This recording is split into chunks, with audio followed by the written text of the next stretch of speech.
irmãos, estamos começando nossa transmissão, apenas um minutinho antes, dando tempo dos irmãos chegarem e estarem todos presentes conosco neste momento que nós vamos iniciar o estudo do livro A Igreja Centrada.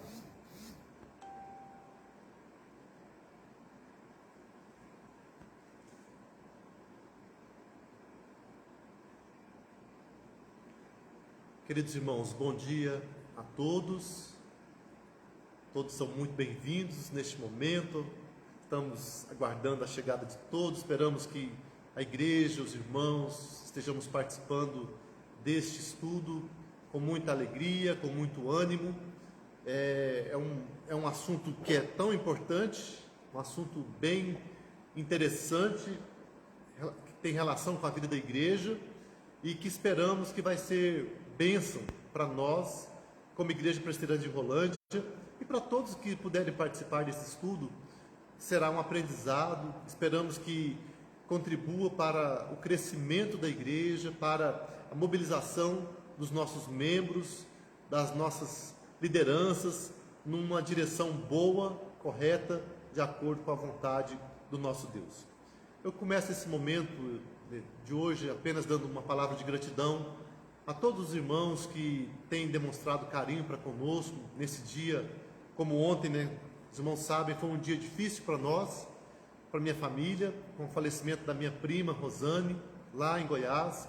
Eu não pude ir, a gente, pela distância, por esse momento de pandemia que nós estamos vivendo, eu acabei ficando por aqui mesmo, mas louvo a Deus pela vida de tantos irmãos que têm demonstrado tanto amor, carinho para com a minha vida e para com a nossa família. E oramos, né, para que Deus continue sustentando os nossos queridos ali, os meus tios, especialmente tio Osvaldo, tia Helena, que são os pais da minha prima, os irmãos dela também, a Franciane e o Júnior, o Osvaldo Júnior, e assim toda a nossa família que está hoje ali naquele momento de dor, de saudade, de despedida da minha prima Rosane.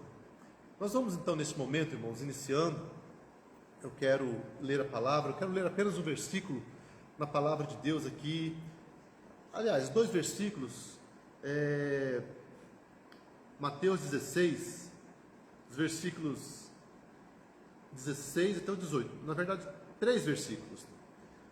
Respondendo Simão Pedro disse: Tu és o Cristo, o Filho do Deus vivo. Então Jesus lhe afirmou: Bem-aventurado és, Simão Bar-Jonas, porque não foi carne e sangue que te revelaram, mas meu Pai que está nos céus. Também eu te digo que tu és Pedro, e sobre esta pedra edificarei a minha igreja, e as portas do inferno não prevalecerão contra ela. Edificarei a minha igreja, e as portas do inferno não prevalecerão contra ela. Nós cremos, irmãos, que a igreja de Cristo, ela é criada por Deus, criada por Cristo, e ela é sustentada por Jesus. A nossa única esperança na obra de Deus é que isso aconteça, que Deus esteja cuidando da igreja. Todo o nosso estudo, todas as nossas preparações, elas são importantes, mas elas são inúteis se Deus não estiver capacitando a nossa vida, nos dando a graça, a bênção, para como igreja sermos fiéis e sermos bem-sucedidos no nosso trabalho. Então, quando nós estudamos um livro como este, Igreja Centrada, do Dr. Timothy Keller, reverendo Dr. Timothy Keller, pastor presbiteriano, de uma igreja presbiteriana nos Estados Unidos, Igreja Presbiteriana Redeemer. Esse homem, ele estudou bastante, ele foi muito bem sucedido, foi abençoado, e ele traz para nós um modelo de ministério, mas esse modelo não é infalível. Ele nos ensina, nos desafia a buscarmos na palavra toda a preparação para realizarmos o ministério como o Senhor quer. Nós vamos ver então hoje um pouco, vamos ver nessa sequência de estudos a explicação que esse homem ou que a sua equipe trouxeram para nós sobre a igreja, sobre o trabalho da igreja, sobre o ministério da igreja, sobre como funcionar corretamente como igreja. Esperamos que esse estudo seja útil para nós nesse sentido, mas com essa convicção plena de que quem edifica a igreja não somos nós. Quem edifica a igreja é o dono dela, é o Senhor Jesus. Então, com essa palavra, nós vamos ter uma oração e vamos começar. É um material bastante denso. Hoje é apenas introdução, mas já podemos ver que há muito material. Alguns materiais são conhecidos, a palavra é uma palavra que é revelada a nós, mas assim sempre tem informações, orientações, compreensões, percepções que podem ser úteis para nós, e nós esperamos muito que nossa igreja em Rolândia seja muito abençoada com esse estudo, com esse material, que possamos meditar, aprender, refletir e também responder de uma maneira prática, de uma maneira condizente com essa palavra. Esperamos que haja uma reação de bênção, reação de crescimento, reação de motivação, de desejo na igreja de fazer um trabalho mais atuante, mais vibrante, e que nós possamos dessa maneira alcançar mais vidas para Jesus. É o nosso desejo. Sabemos que quem faz a obra é Deus, mas Ele nos toca e Ele nos motiva para fazermos o melhor. Então nós vamos orar. Senhor Deus, amado, muito obrigado, Senhor, por nossa vida. Obrigado por esse dia, obrigado por este momento, essa oportunidade que nós temos de estudarmos juntos a Tua Palavra, de estudarmos juntos esses materiais que são colocados à nossa disposição. E nós queremos pedir, ó Deus amado, que o Senhor venha nos ajudar, venha nos abençoar, venha nos capacitar a estarmos juntos como igreja, tanto estarmos refletindo, estarmos aprendendo aquilo que tem que ser aprendido, e também que possamos ter a reação correta diante deste aprendizado. Abençoe nossos irmãos que estão agora ouvindo esse estudo, os que vão vir depois, os que estão chegando. Eu te peço que tu abençoes cada um dos nossos irmãos que vão ministrar. Temos uma equipe de irmãos que estão preparando-se para a ministração deste livro, desse estudo. Eu te peço, Pai, que o Senhor esteja capacitando cada um, nos capacitando para que possamos trazer aquilo que é importante, resumos, aplicações deste livro, deste material para a nossa igreja. E que o Senhor venha nos capacitar e nos abençoar. Nós queremos te louvar, ó Deus, por todos os irmãos que estão participando, e pedimos que o Senhor desafie toda a tua igreja a se envolver nesse estudo e a participar e a receber estes ensinamentos, de maneira que nós possamos ter um impacto na vida de toda a nossa congregação, a nossa igreja. Deus amado, eu te peço uma bênção por todos os nossos irmãos, as famílias da igreja, os enfermos. Pedimos, ó Pai amado, que tu continues abençoando todos os nossos queridos, e eu te clamo uma bênção especial sobre a minha família também, ali que estão enlutados neste dia. Nós estamos todos lembrando, sofrendo este momento de dor, a partir da minha prima Rosane, e nós queremos pedir ao Pai amado que tu estejas cuidando de cada um, abençoando ali os pais dela, tio Osvaldo, tia Helena, os irmãos, confortando os corações, guardando, Pai, guarda a saúde de todos eles. Abençoa o pequenino Inácio, que está internado no hospital ainda na UTI, lá em Goiânia. Também cuida daquele bebezinho, guarda a vidinha dele e sustente com a bênção e a graça do Senhor. Colocamos todos os irmãos que sofrem, que passam por lutas nesse dia. Que o Senhor derrama a tua bênção também sobre cada família. Lembramos da Alice, que passou pela cirurgia e que está em casa já. Louvamos pela bênção na vida da Alice. Continue abençoando os nossos irmãos Valdinei, Eliane, o Heitor e essa família querida, Pai amado. Também todos os nossos irmãos enfermos, toma nas tuas mãos cada um, visita com teu poder e abençoe. E abençoe agora, Pai, esse tempo de estudos que teremos, que o Senhor venha falar ao nosso coração. Nós te pedimos em nome de Jesus. Amém. Amém, queridos. Eu quero, antes de começar também, já orientando os irmãos, sobre hoje, eu enviei para os irmãos no grupo do WhatsApp, tanto o material, o resumo que eu fiz do livro, tá? Um arquivo de Word, os irmãos que tiverem acesso podem abrir esse arquivo e acompanhar o que eu vou estar passando para os irmãos. Além desse arquivo do Word, eu preparei umas apresentações de PowerPoint, eu fiz um PDF, e os irmãos também poderão ver essas ilustrações que poderão ajudar nessa compreensão também do material que vai ser explanado. Então, começamos esse estudo. Igreja Centrada, livro do reverendo doutor Timothy Keller, também conhecido popularmente como Tim Keller. A introdução desse livro, ele começa fazendo uma comparação entre sucesso, fidelidade ou frutos. A questão é que muitas pessoas avaliam o ministério através do sucesso ministerial. Aquele que conseguiu um crescimento, igrejas que cresceram bastante, que adquiriram bens materiais, influência, canais de televisão, ou um ministério que alcançou muita gente. Então, o sucesso para muitos é a marca do ministério. Para outros, a marca principal é a fidelidade. A fidelidade na palavra, a fidelidade na pregação, a fidelidade na doutrina, e assim muitos querem colocar uma coisa contrária à outra, vamos dizer, eu tenho fidelidade, mas eu não tenho crescimento, ou eu tenho crescimento, mas eu abro mão da doutrina. E temos que dizer que uma coisa não quer dizer que não é necessariamente contrária à outra. Pode haver sucesso junto com fidelidade. Mas, além desses dois critérios, há um critério que talvez seja mais importante e mais verdadeiro nessa avaliação do ministério de uma igreja ou de um pastor.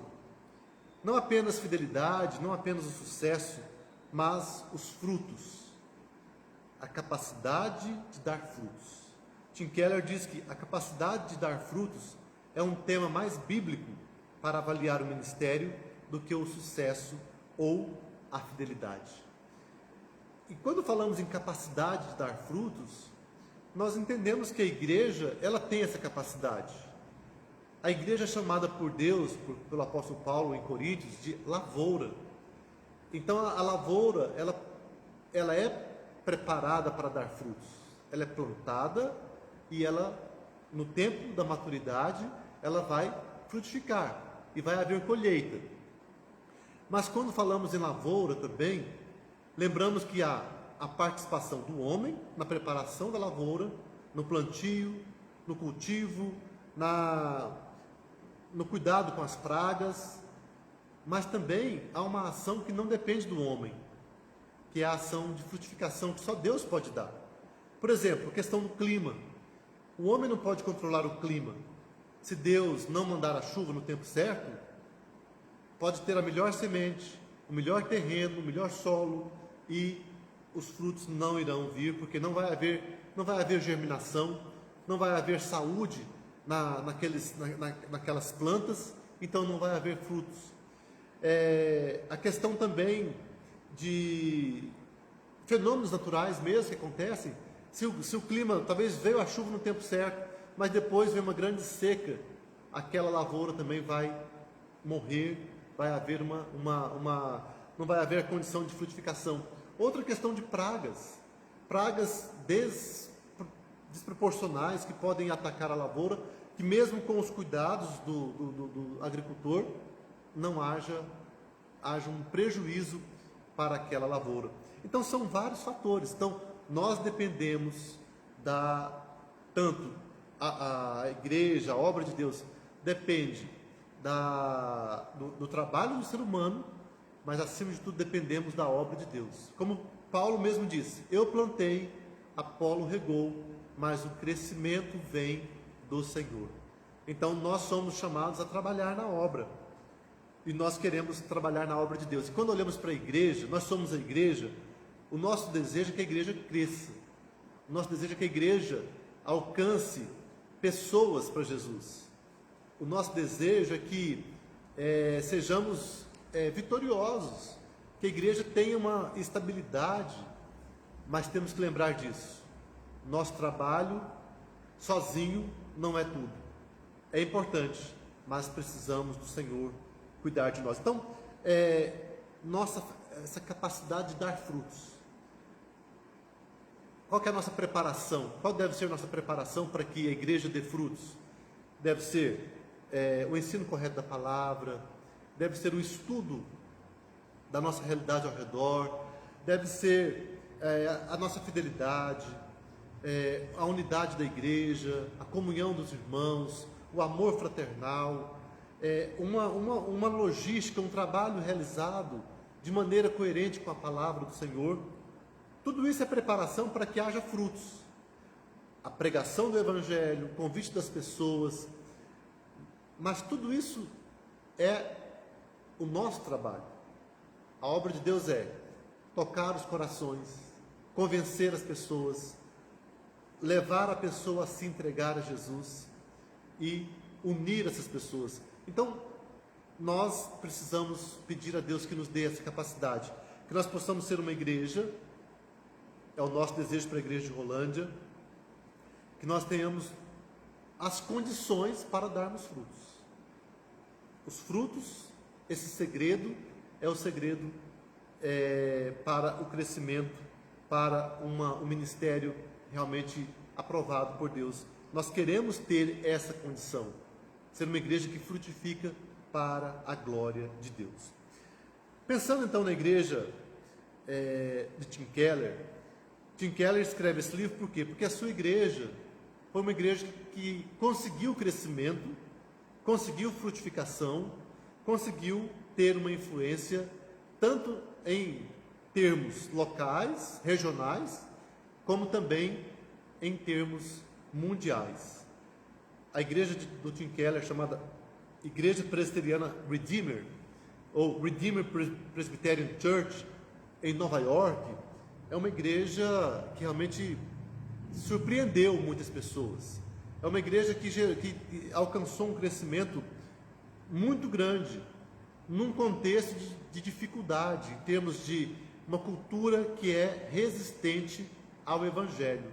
Então, Tim Keller tem autoridade para falar sobre trabalho eclesiástico, porque a sua igreja cresceu.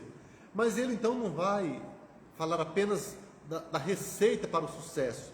Ele entende que a igreja Redeemer alcançou um crescimento porque ela conseguiu entender coisas além apenas do que estratégias ministeriais. Então, esse conjunto de coisas é o que ele quer passar para nós. Então, Tim Keller, em 1989, ele foi com a sua família para Nova York com o propósito de plantar uma igreja. E ele começou uma igreja, a igreja chamada Redeemer, que quer dizer Redentor, Igreja Presbiteriana do Redentor. Em pouco tempo, aquela igreja começou a crescer de um modo surpreendente. E ela passou a receber, então, vários pastores do mundo inteiro em busca do segredo daquele crescimento. Tim Keller fala que esses encontros exigiram que eu sintetizasse as ações que estavam produzindo tantos frutos na cidade. Minhas palestras eram baseadas em um curso que eu havia dado no seminário Westminster sobre a igreja. Então, o que se pedia que ele falasse era que ele falasse sobre os princípios de ministério.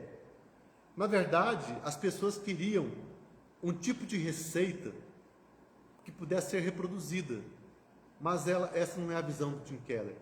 Essa questão de copiar modelos, as pessoas pensam que se você fizer tudo que o outro fez, vai acontecer o mesmo resultado na sua cidade, na sua igreja. Muitos copiam modelos, igrejas de células, ministérios, tipos de ministérios, e pensam que copiando o trabalho que foi feito por uma igreja, a outra igreja vai ter o mesmo crescimento. Há uma expectativa muitas vezes humana em questão de resultados. E Timóteo Keller fala o seguinte: não é bem isso. O importante não é isso.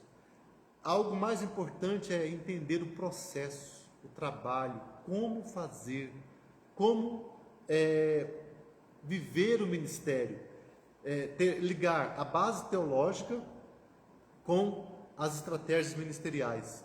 Nesse meio termo tem uma questão chamada visão teológica, que vamos falar um pouquinho mais sobre isso. Então, ele fala que alguns achavam que era por causa da música que eles tocavam, o tipo de música, a maneira como eles cantavam, ou algum tipo de ações que eles realizavam, que geravam aquele crescimento. Outros pensavam que era a maneira como Tim Keller pregava.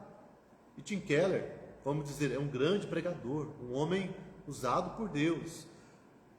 Contudo, o verdadeiro segredo dos frutos da Redeemer não está nos seus programas ministeriais, mas em algo que estava em um nível mais profundo.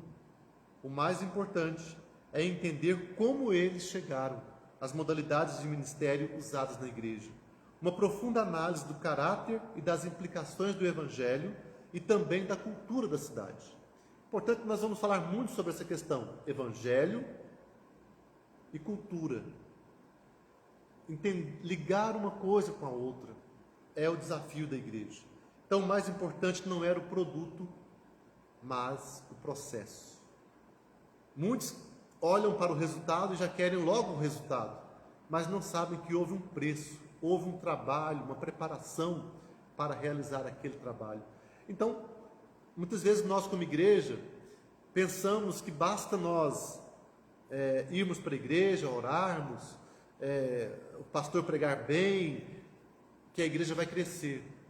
E claro, Deus é fiel, Deus faz essa obra, mas a igreja tem muitas coisas que ela pode fazer, muitas ações que podem ser mais eficazes, até a maneira de pregar mesmo do pastor ou dos professores que vão ministrar. Nós precisamos aprender mais sobre isso e com essa busca, com esse aprendizado, nós podemos também ter um impacto maior em nossa vida, em nosso ministério.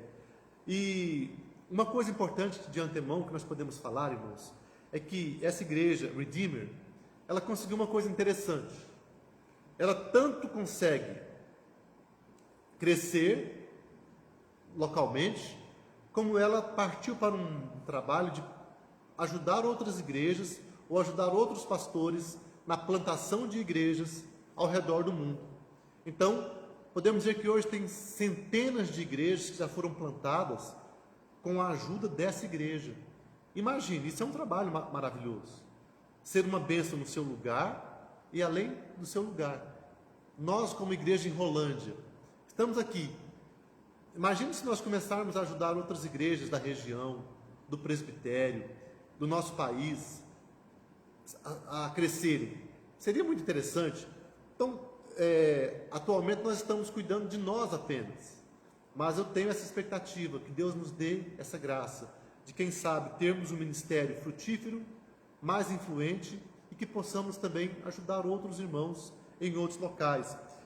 Tudo isso é o nosso desejo, mas para que isso aconteça é necessário um trabalho talvez da liderança, um trabalho dos ministérios, dos líderes, para que possamos assim pensar em algo talvez maior, diferente, baseado na nossa doutrina, naquilo que nós temos como a palavra de Deus, mas de uma maneira que nós possamos reproduzir de maneira mais rápida esse trabalho.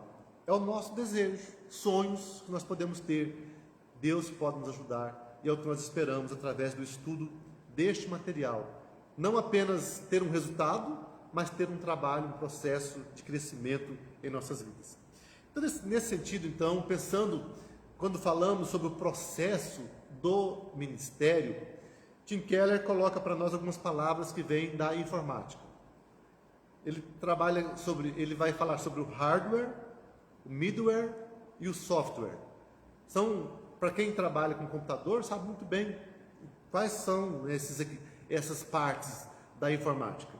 Então, nessa linguagem, Tim Keller identifica a base doutrinária da igreja como sendo o hardware, a parte mais dura, a parte mais, vamos dizer, a estrutura da vida da igreja. A nossa teologia, doutrina, a nossa firmeza na palavra de Deus é a nossa base doutrinária. Os programas ministeriais podem ser chamados de software. É aquela parte mais de linha de frente.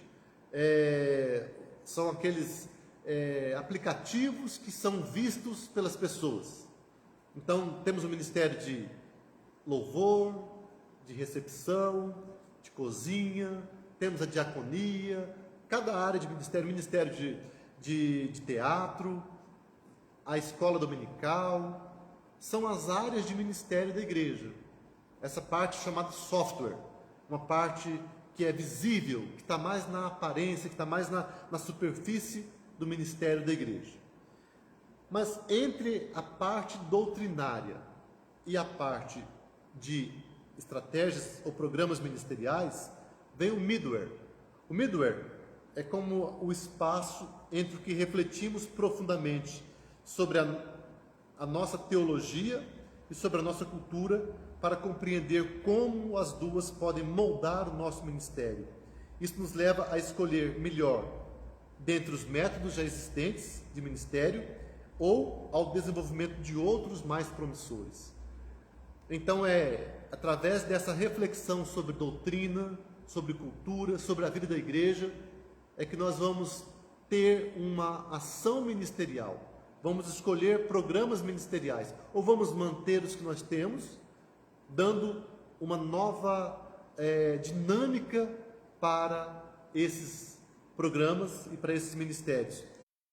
Ou vamos criar novos programas, novos ministérios que sejam condizentes com a nossa realidade.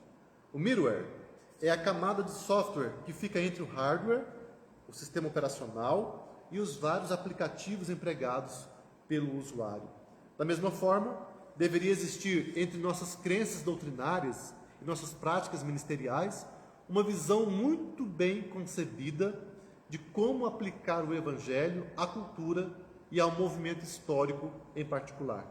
Quando essa visão é implantada, com suas ênfases e valores, os líderes da igreja são levados a tomar boas decisões sobre o culto, sobre o discipulado, o evangelismo, serviço e engajamento cultural em sua área de ministério. Então, esta ligação entre doutrina e programas ministeriais é esse intermediário, que Tim Keller chama de visão teológica. Então, o middleware, esse material intermediário, é chamado de visão teológica.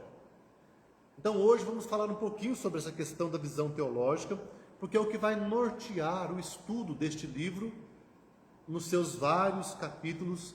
A partir dos próximos domingos, vamos estudar sobre essa questão. Vamos ver cada parte da visão teológica sendo aplicada ou sendo colocada, aprendida, de maneira que nós possamos aplicar essa visão ao nosso ministério. Através da visão teológica, conseguimos relacionar a base doutrinária com os métodos específicos de ministério e aplicá-los ao mundo em que vivemos, em nosso contexto específico.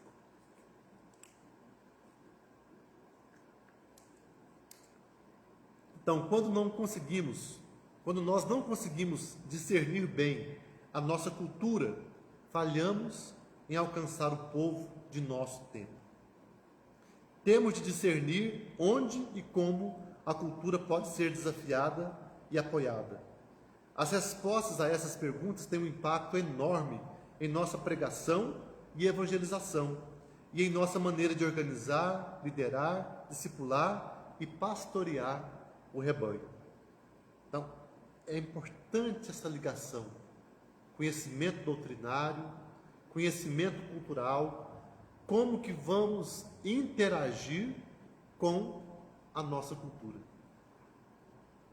Agora, uma coisa interessante que nós temos que lembrar: nós somos brasileiros, nós temos uma vida no nosso país há muitos anos, então parece que nós naturalmente já sabemos, conhecemos todos os detalhes da nossa cultura, mas essa é uma ilusão. Muitas vezes nós estamos vivendo no meio das pessoas, mas nem sempre estamos percebendo as mudanças que estão acontecendo à nossa volta. E quando percebemos, talvez já é tarde, talvez não conseguimos mais influenciar, ou já fomos influenciados. Essa é a grande questão. Então, quando nós tiramos tempo para conhecer melhor a cultura, entender melhor o nosso povo, o nosso tempo, nós vamos ter condição de, talvez, antecipar algumas situações, prevenir algumas situações e também agir com antecipação de maneira a orientar ou impactar a cultura e a sociedade. Algumas vezes nós vamos usar, como nós sabemos que tem as coisas boas da cultura, toda cultura tem coisas que são boas, mas também tem as coisas que são negativas e que devem ser confrontadas. Então a visão teológica permite às pessoas verem sua cultura de maneira diferente, de como sempre viram.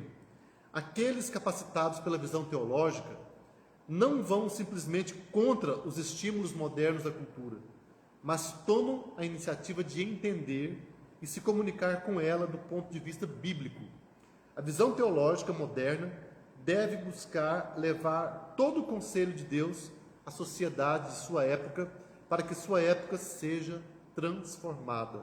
Aqui Tim Keller citando Lintz, que é um autor que deu base também para o estudo do Tim Keller. Então, para chegarmos a uma visão teológica, devemos fazer algumas perguntas que Tim Keller propõe para nós. Por exemplo, o que é o Evangelho e como o aplicamos aos corações hoje? Precisamos entender o que é o Evangelho. O Evangelho está na palavra. Muitas vezes alguém vai falar, não, é a história de Jesus, claro, é a vida de Jesus, o que ele fez, mas vamos ver que o Evangelho, sabemos disso, o Evangelho é muito extenso, há muita coisa que tem que ser enfatizada, há muita coisa que muitos falam que é o Evangelho, mas que não condiz com a realidade da palavra de Deus.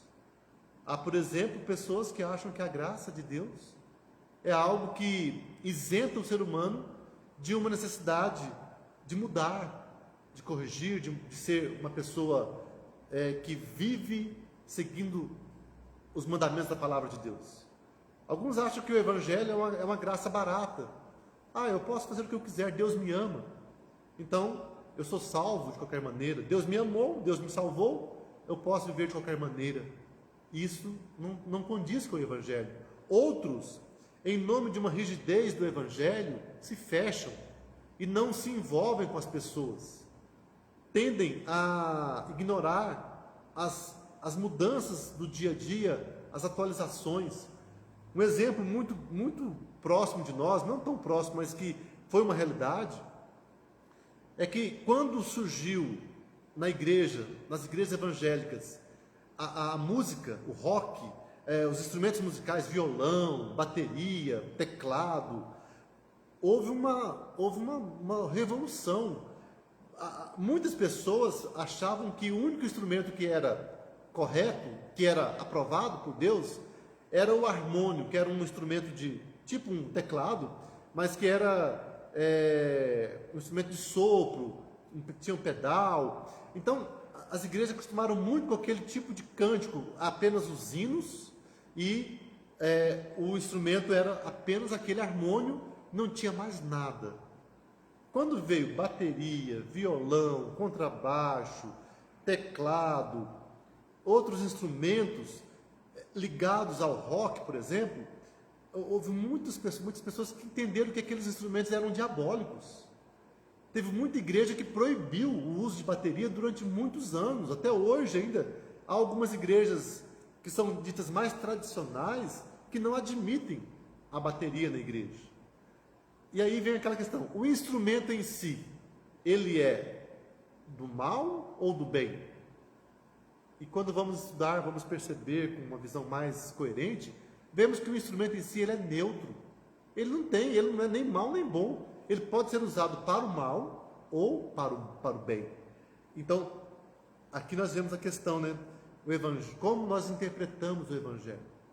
O Evangelho, muitas vezes, se a pessoa está muito rígida, ele pode ter barreiras com relação a alguma mudança que aconteça na sociedade. E quando falamos sobre essa questão da bateria, dos instrumentos musicais, já vemos a questão da cultura. Porque o advento do rock, no começo, teve muita ligação com músicas que eram de protesto, músicas que falavam contra Deus, contra a palavra de Deus, contra as instituições, muitas vezes. Então, houve realmente um elemento negativo, ou errado, maligno, na música do rock inicialmente. Mas, com o tempo, os cristãos começaram a entender que aquele ritmo poderia ser usado também para glorificar a Deus. Então, as expressões culturais não pertencem ao diabo. O diabo usa muitas coisas para o mal, mas temos que lembrar que Deus é o dono de tudo, e Deus pode nos capacitar a usar coisas que estão aí, sendo usadas de maneira errada, e podemos usar de maneira correta para a glória de Deus. Então, essa é uma questão. Outra pergunta que é importante fazermos: como é esta cultura especificamente e como podemos estabelecer uma conexão com ela e ao mesmo tempo desafiá-la em nossa comunicação?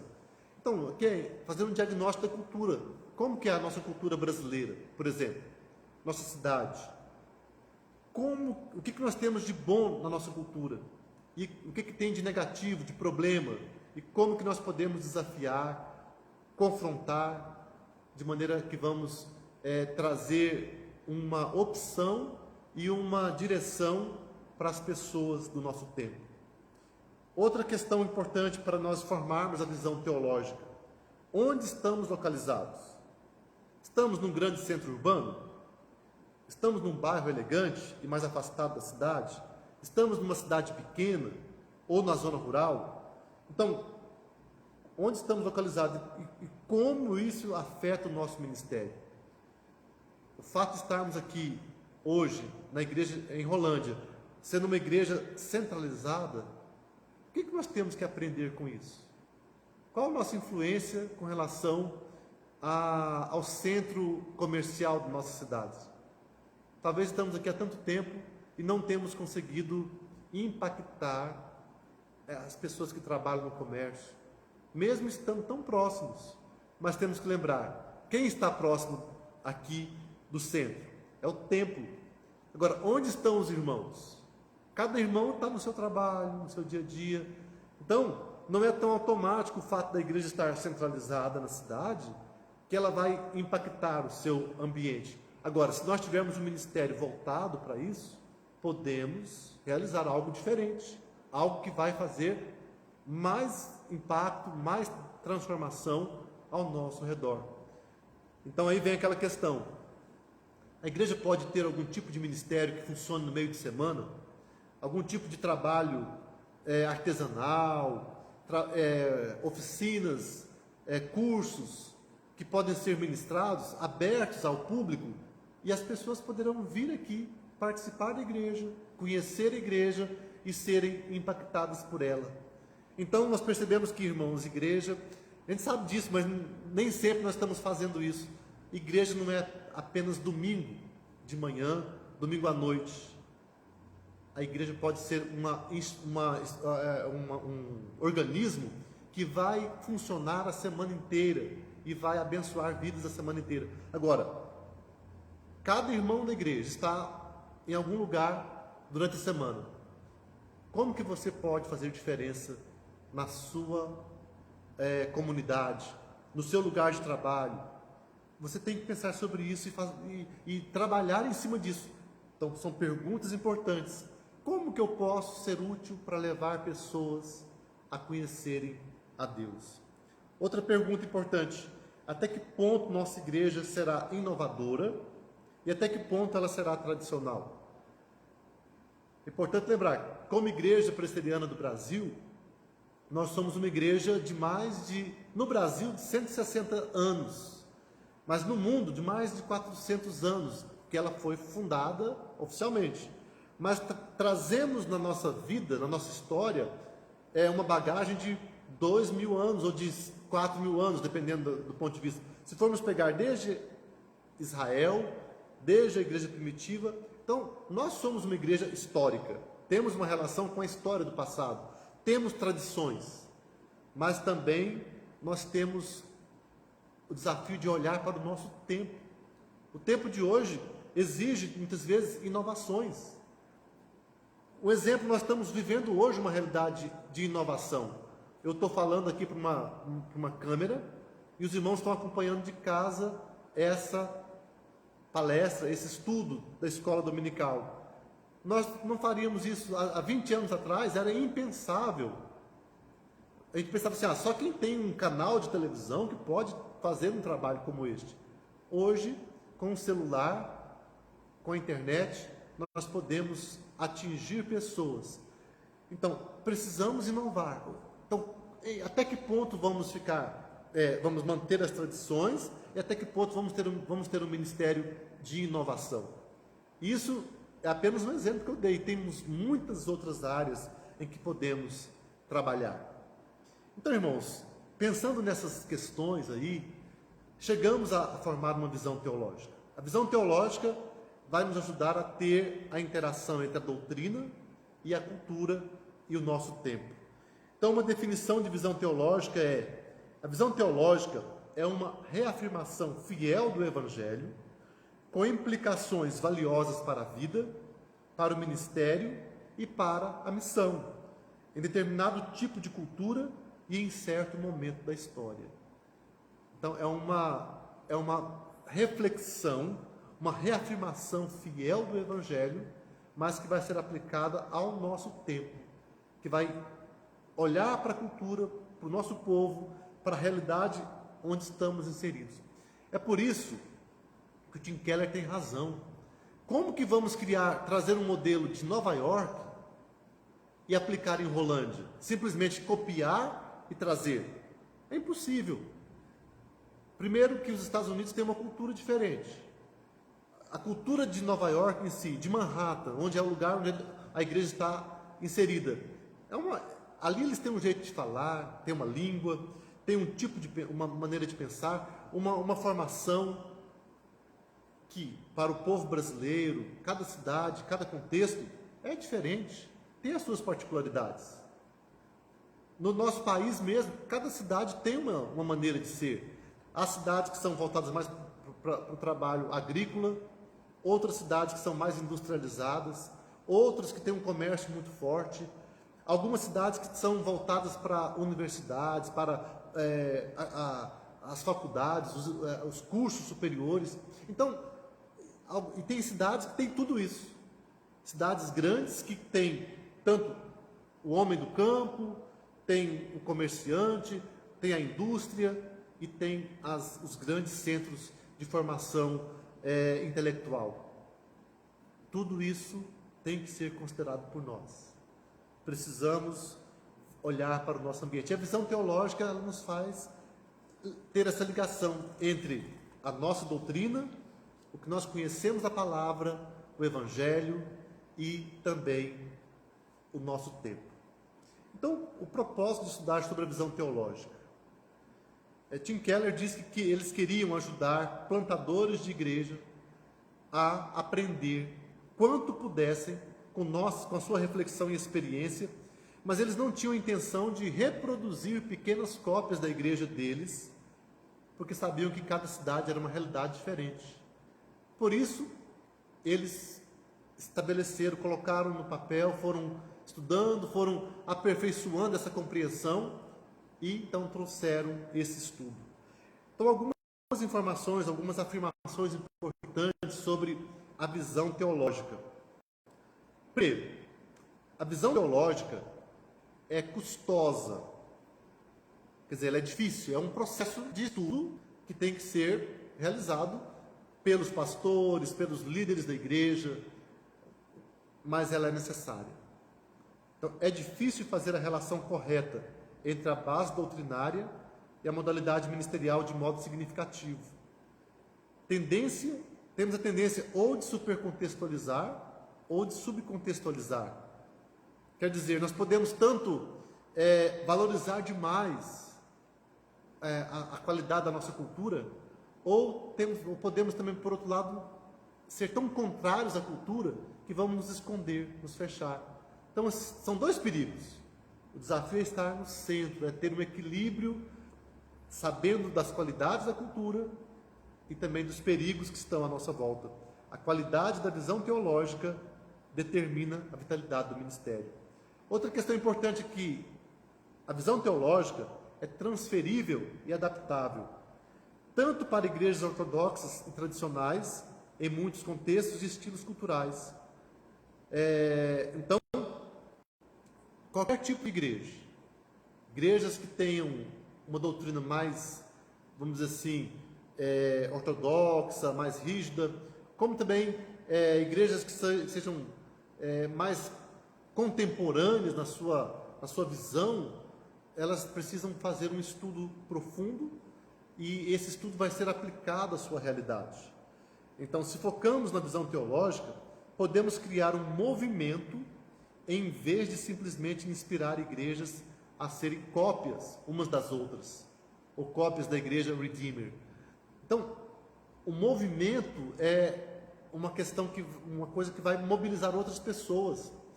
Se temos, igual nós aqui estamos estudando hoje esse material, e eu creio que vários outros pastores e igrejas têm estudado esse material também no nosso país e em outros lugares do mundo.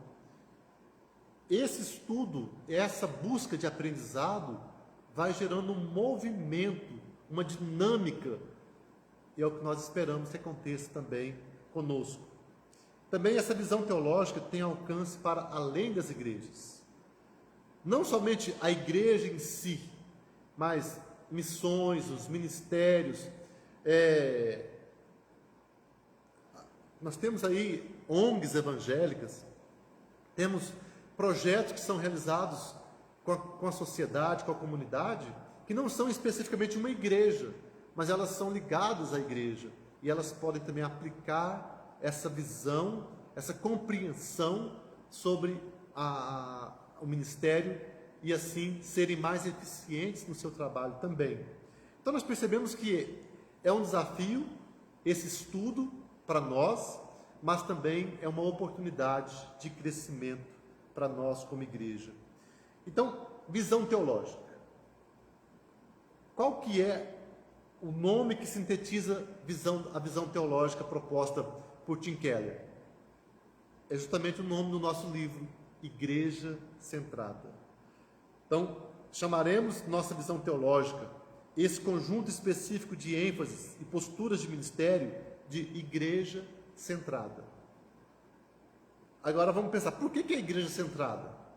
Centrada em quê? Ou por que ser uma igreja centrada? Vamos ver algumas explicações. Primeiro, o Evangelho está no centro. O Evangelho é a base. Ele deve estar no centro da vida da igreja. Então, a igreja deve estar centrada no Evangelho. Não podemos abrir mão de nenhuma parte, nenhum ensinamento do Evangelho. E não podemos também ignorar, e não podemos pender para nenhum lado e outro, mas ter o Evangelho como um todo, sendo ensinado e sendo aplicado na vida da igreja. Vão haver capítulos voltados para o Evangelho, para o estudo do Evangelho, e vamos perceber como que o Evangelho impacta a vida da igreja, em termos de renovação, em termos de desafios, em termos de fortalecimento da nossa convicção. Então, não dá para pensar uma igreja que não esteja voltada para o Evangelho. Infelizmente, algumas igrejas têm aberto mão do Evangelho de Cristo e têm ido para o lado da heresia, têm ido para posturas que são contrárias à palavra de Deus, contrárias à vontade do Senhor, e o resultado tem sido não igreja, mas algo que tem feito muito mal para a vida espiritual das pessoas. Infelizmente, igrejas que perderam totalmente a sua identidade, porque abriram mão do Evangelho. Então, temos que afirmar que o Evangelho está no centro. Outra coisa importante, outra afirmação importante é que o centro é o lugar do equilíbrio. A Escritura demonstra o equilíbrio entre o ministério de palavras e o ministério de obras. Não dá para tender, deixar, focar só na palavra e não ter nenhum tipo de ação voltada para a comunidade. Entre desafiar e apoiar a cultura. Devemos confrontar a cultura, mas devemos também apoiar a cultura em alguns aspectos. Também entre o compromisso com a verdade e, ao mesmo tempo, generosidade para os que não partilham das mesmas crenças. A verdade tem que ser dita em amor. Muitas vezes, temos o zelo pela verdade, mas não temos o cuidado de amar as pessoas. Então, dizer a verdade sem respeitar as diferenças, nós vamos talvez ofender muitas pessoas e vamos criar inimizades e vamos criar uma aversão ao Evangelho. É claro que Deus usa todo tipo de pregação, a palavra dele é fiel e ele pode salvar vidas de qualquer maneira, mas tem havido alguns pregadores, algumas posturas de ministério muito de confronto, de guerra, e nós precisamos ter o equilíbrio entre até que ponto vamos confrontar e até que ponto vamos cuidar daqueles que sofrem, daqueles que pensam diferente, mas vamos amar o pecador. É aquela questão entre Deus odeia o pecado, mas Ele ama o pecador.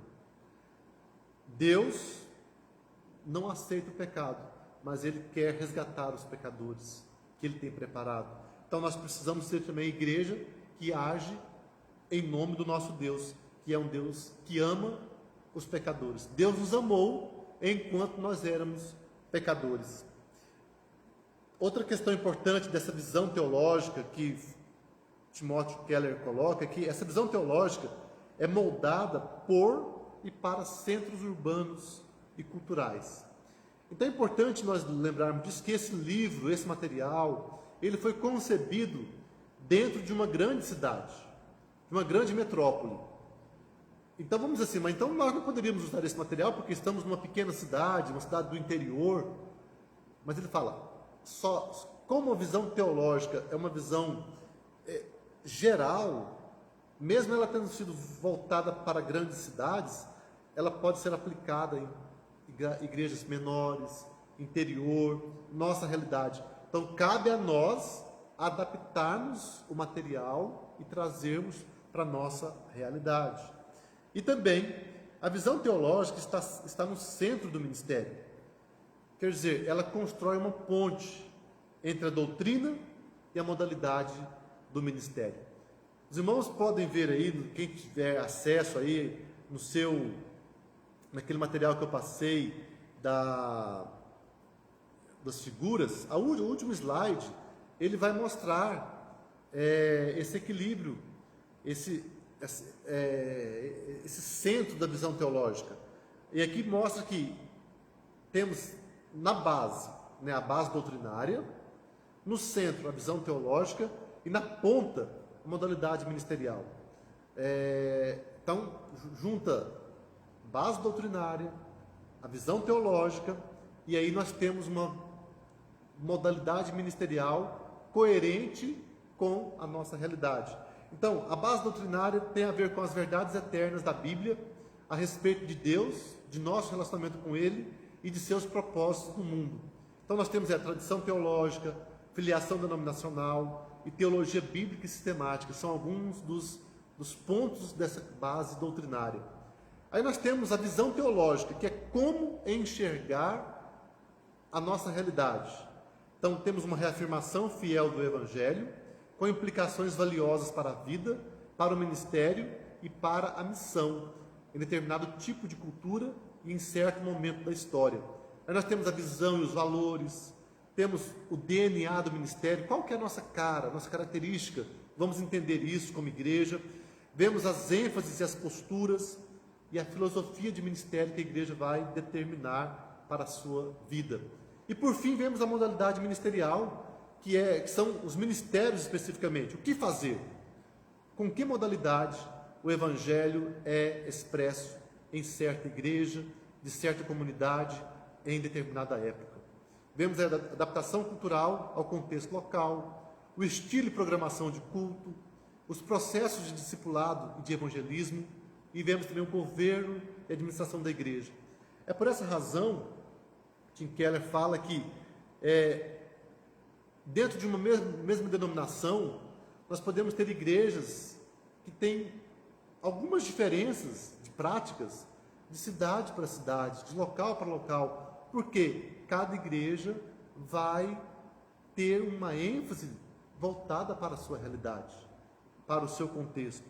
E é isso que nós precisamos entender e também aprender. Por fim, chegamos ao final desse estudo, vamos chegar ao final, pensando nos compromissos da igreja centrada. Alguns compromissos que são importantes, já falamos sobre eles, e vamos enfatizar um pouquinho mais. Quais são os compromissos, os 3 pontos básicos dessa visão da igreja centrada? Então, primeiro é o evangelho, depois vem a cidade ou a cultura, e em terceiro lugar, o movimento. É um outro eixo fundamental que vai dar a dinâmica para a nossa compreensão e para o nosso ministério. Então, o evangelho, há o perigo de defender as doutrinas bíblicas corretas e mesmo assim perder o evangelho. Por um lado, a heterodoxia, que é algum tipo de heresia, mas por outro lado, a ortodoxia morta ou ênfases desequilibradas. Então, tudo isso foge do que é o evangelho em si, o centro do evangelho. Há também muitas formas de legalismo e antinomismo. Muitas pessoas, em nome do evangelho, acabam caindo no legalismo, se achando perfeitos, apontando o dedo e sendo fechados com relação ao outro. E há também aquele perigo do antinomismo, igrejas que acham que não tem nada de falar de mandamentos, de doutrinas, cada um faz o que quer, cada um segue seu caminho, ninguém vai dar ordens, ninguém vai orientar, não tem necessidade de ter um pastor ou ter, mesmo o pastor estando ali, mas ele não vai ser um que vai orientar, ele vai apenas ser vamos dizer, um moderador entre os irmãos, cada um faz o que quer, pensa o que quer. Não, isso é antinomismo, isso é ser contra a lei, é contra a palavra de Deus, e Deus é um extremo. Então, tanto o legalismo quanto o antinomismo é um perigo. Então, é fundamental, portanto, que cada geração e cenário, que encontremos maneiras de comunicar o Evangelho de modo claro e notável, diferenciando de seus opositores e imitadores. É o desafio de termos o Evangelho verdadeiro sendo pregado, nem com legalismo e nem com liberalismo, ou antinomismo, ou relativismo.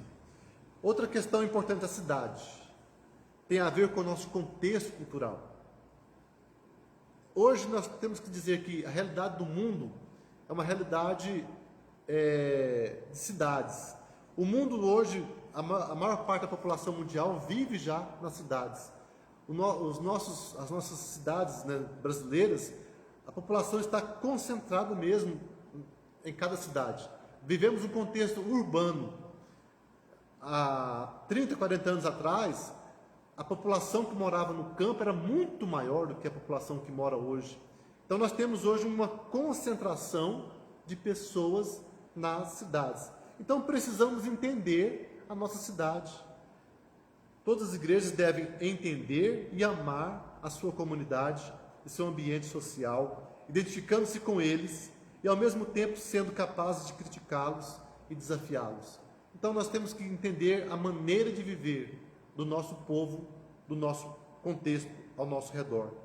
E também temos a realidade do movimento, que diz respeito aos relacionamentos da sua igreja com a comunidade, com o passado recente e mais profundo, e com os outros ministérios e igrejas. Essa questão do movimento vai ser uma parte muito legal que eu vejo nesse material, e também desafiadora, porque muitas vezes nós vamos ser confrontados com a nossa maneira de ser. Tim Keller fala muito de parcerias, tanto parcerias entre igrejas da mesma denominação, como até mesmo parcerias entre igrejas de denominações diferentes, em prol de um bem comum. E esse é um desafio que nós muitas vezes não conseguimos. Nós temos aproximação, conversamos com os irmãos de outras igrejas, mas infelizmente muitas vezes temos uma competição, temos uma atitude de sermos contrários uns aos outros, enquanto que Tim Keller mostra que é possível. E a palavra de Deus nos mostra isso, porque não há no céu não seremos igrejas separadas, seremos apenas uma igreja, a igreja de Cristo. Então, quando nós abrimos mão de um bairrismo, de uma busca da minha igreja somente, em nome do Evangelho de Deus, nós podemos fazer muito mais. As igrejas, quando se unem, ou quando elas se unirem e aprenderem a trabalhar em conjunto, respeitando uns aos outros, poderemos fazer uma coisa muito mais abrangente, poderemos ter uma força muito maior na comunidade e alcançar de maneira muito mais rápida as pessoas que estão à nossa volta. Isso, irmãos, nós podemos ilustrar que realmente, muitas vezes o que nós vemos é a igreja pescando no aquário, uma igreja buscando membro na igreja do outro. E isso, para o reino de Deus, não tem mudança quase que nenhuma, porque muitas vezes não há crescimento do reino de Deus, há mudança de membros de igrejas para outras igrejas. E isso não é o interesse da igreja principal. O interesse principal da igreja é o evangelho, a evangelização e a salvação dos perdidos. E se nós tivermos um trabalho em unidade, imagine só, poderemos trabalhar muito mais voltados para buscar pessoas perdidas do que ficar nessa competição e nessa busca de irmãos de uma igreja para outra.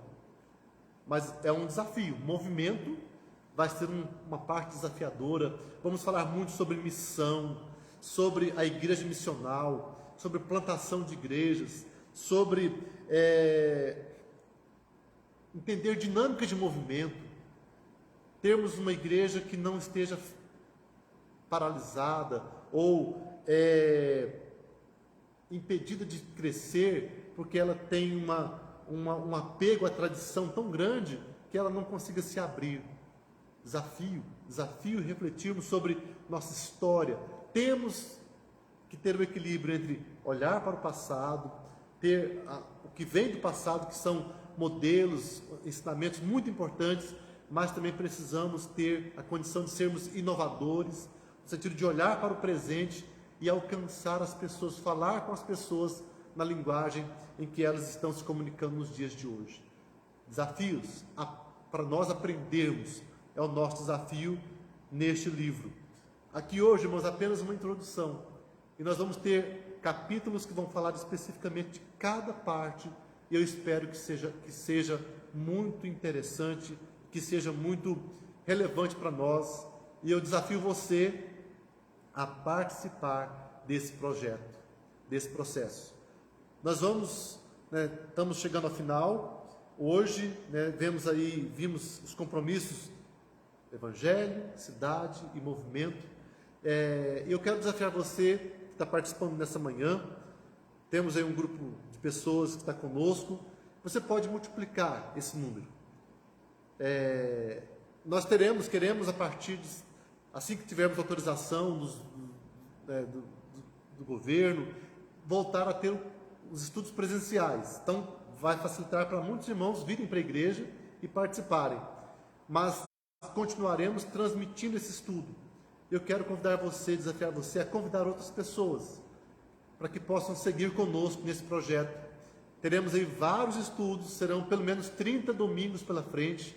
Vamos, talvez até quase o final do ano, nessa sequência de estudos. Também quero desafiar você que não comprou ainda, que você queira comprar esse livro, Igreja Centrada. É um investimento que vale a pena você fazer, para você ter o material, para você poder ler, folhear. Temos aqui muito material.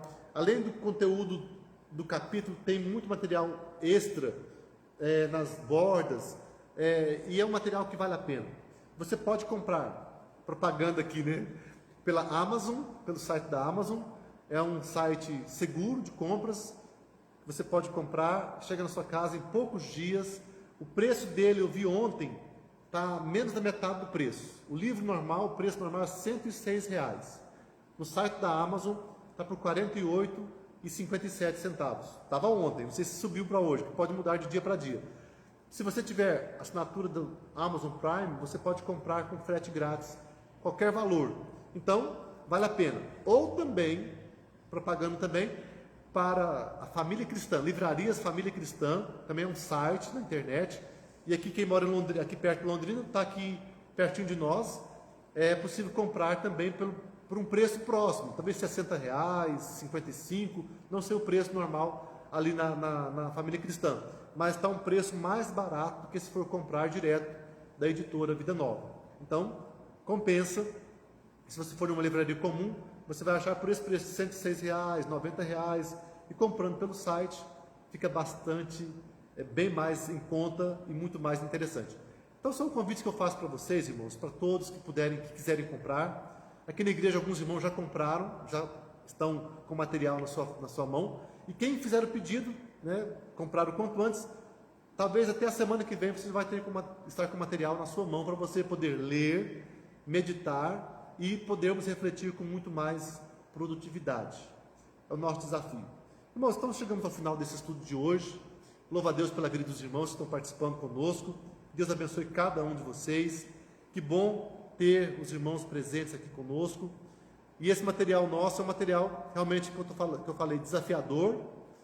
E eu creio que vai ser uma bênção para nós, para todos nós que estamos dispostos a seguir estudando e continuando nessa busca de entender nossa igreja, entender nossa cultura, entender nossa teologia e fazer um trabalho de evangelização, um trabalho de plantação de igrejas, um trabalho de expansão para a glória de Deus. É o que nós esperamos, que a igreja cresça, que o trabalho do Senhor seja abençoado através da nossa vida, do nosso estudo, desse conhecimento que será importante para nós e que eu espero que nossa igreja aqui de Rolândia tenha uma visão teológica que vá fazer diferença. Nós já temos uma visão teológica, mas que nós possamos entender mais sobre isso e assim possamos fazer algo cada vez mais para a glória de Deus. Amém, queridos? Nós vamos orar encerrando. Senhor Deus amado, mais uma vez nós queremos te louvar, te bendizer, pelo privilégio que temos de conhecer a Tua Palavra, a Tua verdade, e pela oportunidade que temos de também estudar, de aprender mais, de sermos então orientados, sermos conduzidos a uma reflexão maior e a uma condição de trabalharmos para alcançarmos o povo que está à nossa volta.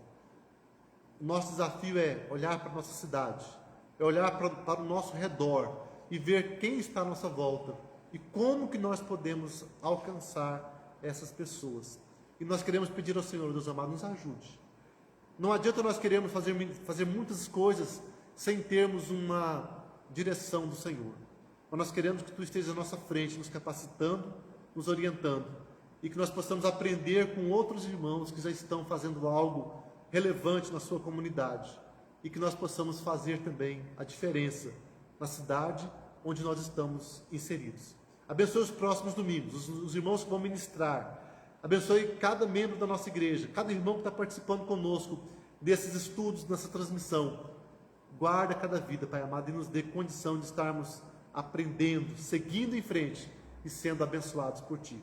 Te louvamos por tudo, Senhor Deus, e pedimos que o Senhor continue conosco. É o que nós te pedimos assim no nome de Jesus. Amém.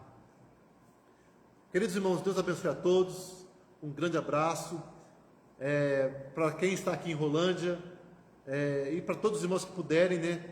O culto à noite hoje será transmitido também pelo Facebook, por esse mesmo canal, por essa mesma página, um pouquinho antes das 7, às 5 para 7, começamos a transmissão, que todos estejam conosco, e domingo que vem, às 10 da manhã, continuaremos o nosso estudo, a transmissão, por esse mesmo canal do Facebook, aqui pela página da nossa igreja presbiteriana de Rolândia. Um abraço a todos, Deus abençoe, até o próximo domingo.